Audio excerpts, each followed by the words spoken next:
In this next video, I'm going to be giving you a little bit of a history about where the technology behind containers came from. So I'm going to jump right in and I'll start talking about how containers seem like they're something that's really just kind of come up really strong in the last 5, 6, 7 years. But in reality, the technology behind containers has existed within Linux for a few decades. So you may have seen Red Hatters or people using the slogan, "Containers are Linux." What they're referring to there is that a lot of the features that are built into Linux have created the space that allowed containers to become as popular as they are. And most of these features are built around containers needing to be isolated. So many years ago, people realized that we needed to find a way to isolate processes, and this gave rise to containers. So what are these features in Linux that help containers exist? So the first thing is namespaces. So with namespaces, the kernel is able to isolate resources, both from each other and from the machine. This protects the containers from each other. There are also control groups. This is going to limit the amount of resources that the containers can consume. So this is going to prevent a container from running wild and just taking up all of the resources of the host or of other containers. Seccomp was introduced around 2014. So this limits how containers can use certain system calls. And similarly, SELinux is used to protect processes, the container processes from each other and from the host machine. So you can't just run a container and then do whatever you want to the host machine. SELinux is going to prevent that.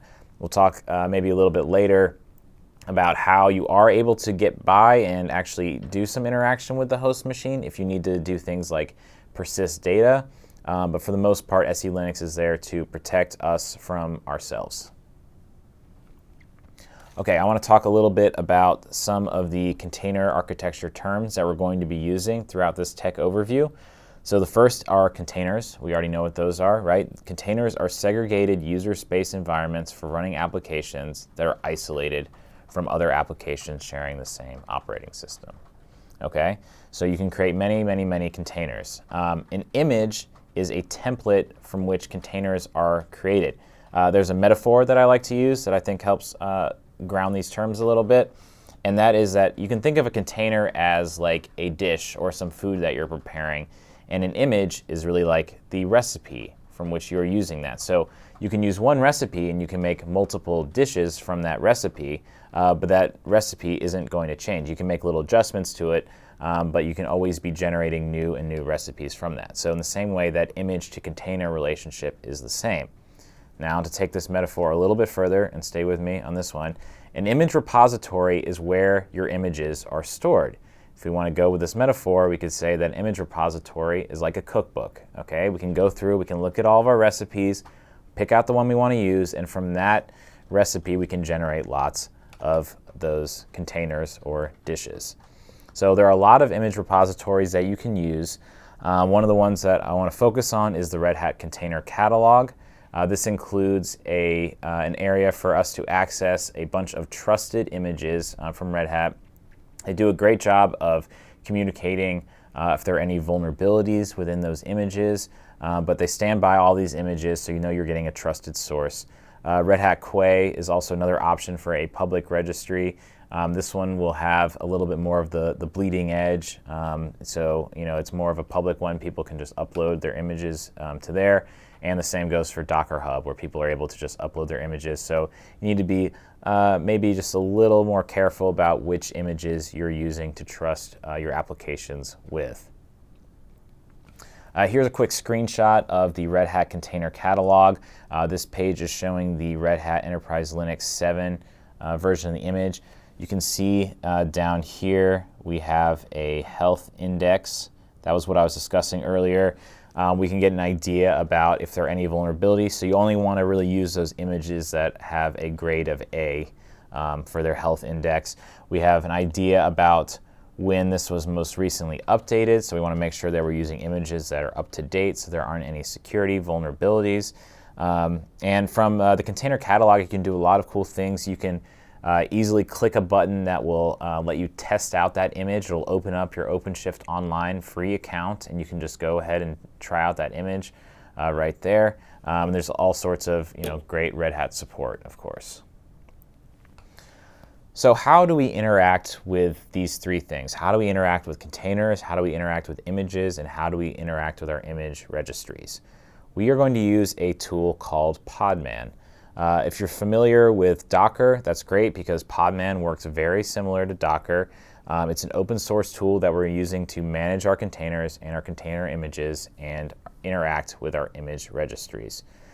So Podman is compliant with the Open Container Initiative, so that means you're not going to be tied into any specification. If you wanted to jump back into using Docker or something, all of that's going to be very simple because Podman is using this specified format. Podman will store all the images in a local file system, so when you download your images from those image registries, it'll be available on your local file system. In contrast to the Docker CLI uses a client-server architecture, whereas Podman is much simpler. It all just runs on the same machine. Podman is also compatible with Kubernetes, so you don't need to just learn Podman and then forget about it as soon as you want to start orchestrating your applications, but you can still use it with Kubernetes. And it's very simple to install. So all you need to do is run that yum install podman command if you're using RHEL, and if you're using Fedora, it's that dnf install podman. I'll draw a quick diagram here to give you an idea. Just wanted to tie these concepts together for you. So over here we have, let's say this is our container, and I'm going to draw a few of these. Okay. And all of these containers are based on one image, okay? And this image is going to originate from an image repository. Okay, let me draw the flow of this. So we're going from the image repository to the image, and then the image is creating multiple containers. We can create as many containers as we like from that same image. Again, one of the nice things about containers is how portable they are. We can take that image and we can upload it to our source control, we can share it, we can upload it to Quay.io so that others can use it. But the nice thing about it is that we can just create as many containers as we want from that single image. Okay, so Podman is going to be down here. So we've got Podman here, and this is the CLI client we're going to use. Podman is able to interact with all of these aspects of running containers. So Podman is going to call to the image repository and say, I would like to download this image. It'll pull the image for us. That's the command we use, Podman pull. And then it is going to download that image. From that image, we'll use a Podman run command, and it's going to create the container for us. So it's going to go to the image repository, and then it's going to go over to the image, and then it's going to create those containers for us. And Podman is also able to manage those containers. We can kill the containers, we can stop, restart the containers. We can use an exec command, which is going to allow us to go inside the container and then run further commands. So it's a very versatile utility. And again, if you're familiar with Docker, then you are going to be able to use a lot of those same commands. So that concludes this video, and join us in the next video, and we'll start talking a little bit about Kubernetes and OpenShift.